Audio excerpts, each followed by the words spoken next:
Assalamu alaikum everyone. Inshallah today I'll be talking about a very sensitive issue which all of us as a youth are facing, and that is the issue of desires and how to curb desires. बहुत से ऐसे since हैं जिनमें बहुत से लोग involve हैं. अल्लाह ताला हम सब की हालत पे रहम फरमाए.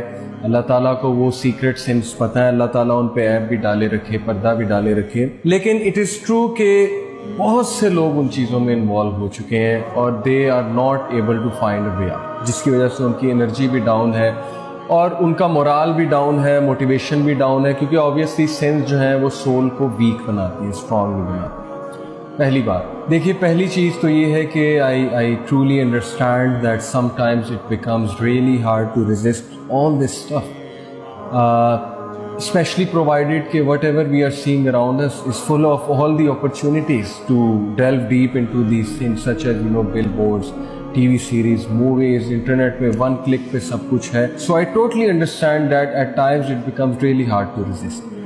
So what to do? मैं आपको एक ज़बरदस्त हदीस सुनाता हूँ जो आपको बहुत होप देगी, लेकिन उस हदीस से हमें क्या लर्न करना है इंशाल्लाह we'll come to it. So the hadith goes like this: There is no believing slave of Allah except that he has a sin that he continually commits. अल्लाह ताला का एक स्लेव है जो एक सिन को continuously commit करता है, तौबा करता है, continuously commit करता है, from time to time, or a sin that he constantly does, एक ऐसा सिन जो बार बार करता है. It never leaves him until he leaves this world. Verily the believer is created muftannan tawwaban nassa'an. When he is reminded he remembers. क्या मतलब है इस हदीस का? बहुत खूबसूरत हदीस. सबसे पहले रसूलुल्लाह सल्लल्लाहु अलैहि वसल्लम ने फैक्ट को एक्नॉलेज किया कि हम में से बहुत से लोग एक गुनाह रिपीटेडली करते हैं, उसकी एडिक्शन हो जाती है, होता है, ऐसे होता है लाइफ. लेकिन मोमिन की खसलत क्या है? मोमिन की खसलत ये, वो गिव अप नहीं करता सिन करके, वो तौबा करता है, बार बार तौबा करता है, बार बार तौबा करता है. देखिए जो तीन चीज़ें आई हैं, पहली चीज़ जो इस हदीस में आई है वो बिलीवर के ट्रेड के हवाले से वो ये है कि द बिलीवर इज मुतफन.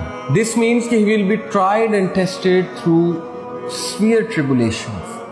कुछ लोग के लिए कोई गुनाह एक ट्रिबुलेशन बन जाता है, टेस्ट बन जाता है, ट्रायल बन जाता है, और अल्लाह ताला को ये बात पता है उस टेस्ट और ट्रायल को आपने कैसे डील करना है. आपने गिव अप नहीं करना, आपने कोशिश जारी रखनी है, आपने कोशिश जारी रखनी, होपलेस नहीं होना. सेकेंड चीज़ ये है कि अल्लाह ताला ने बिलीवर को तव्वाब बनाया है, तौबा करने वाला बनाया है. वो तौबा करता है, झपटना पलटना, पलट कर झपटना लहू गर्म रखने का है एक बहाना. अल्लामा इकबाल ने भी कहा था. वो बार बार आता है, पलट के बार बार आता है, आखिर जाए कहाँ?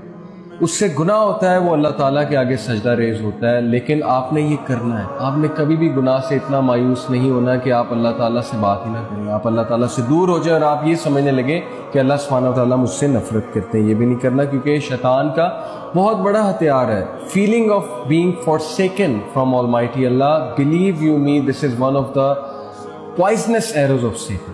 सो ये चीज़ हमने नहीं करनी और हमने इसमें नहीं जाना. और जो तीसरी चीज़ इस हदीस में आई है वो ये है कि ही इज़ अ नस्सा, meaning that he continually forgets and relapses. भूल जाता है और फिर रिलैप्स करता है, क्योंकि ऑब्वियसली उसका नफ्स उस पर हावी हो जाता है. तो ये हदीस ऑप्टिमिज्म दिलाती है हमें और हमें बहुत ज़्यादा होपफुल करती है और हमें अल्लाह ताला की मर्सी के हवाले से बताती है. लेकिन इसका ये मतलब नहीं कि हम गुनाह करते रहें. जब भी गुनाह हो हम इस नीयत से तौबा करें कि हम आइंदा नहीं करेंगे, और हम ज़रूर करें. हम कभी भी होपलेस ना हो सिचुएशन से, और अल्लाह ताला ज़रूर हमें उस गुनाह से भी निकालेंगे. ज़रूर अल्लाह ताला हमें अपने मुकर्रबीन से भी जोड़ देंगे. ज़रूर अल्लाह ताला हमें अपने मुकर्रबीन में बना लेंगे. और एक दुआ मैं आपको बताता हूँ जिस दुआ ने पर्सनली मेरी बहुत हेल्प की है. आप अल्लाह ताला से दुआ बहुत ज़्यादा कीजिए. वो दुआ ये है कि अल्लाहुम्मा हब्बिब इलैनल ईमान व ज़य्यिनहु फ़ी क़ुलूबिना व कर्रि इलैनल कुफ़्र वल फ़ुसूक़ वल इस्यान वजअलना मिनर राशिदीन. ये दुआ कुरान मजीद से डिराइव है. बहुत ज़बरदस्त दुआ, बहुत पावरफुल दुआ है कि अल्लाह ताला नेकी करने की मुझे तौफ़ीक़ अता फ़रमाए.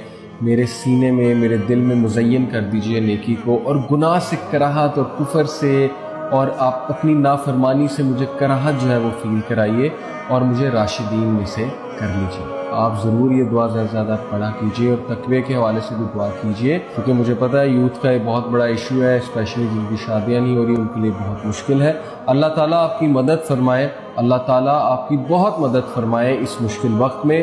اللہ تعالیٰ ہمیں ایک ایسی سوسائٹی بنانے کی توفیق عطا فرمائے جو کہ یوتھ کے لیے آسانیاں پیدا کرے اور نکاح کو آسان بنائے، اور جیسے کہ آج کل نکاح مشکل بن گیا ہے، ہمیں ساری چیزیں چینج کرنے کی اللہ سبحانہ و تعالیٰ توفیق عطا فرمائے۔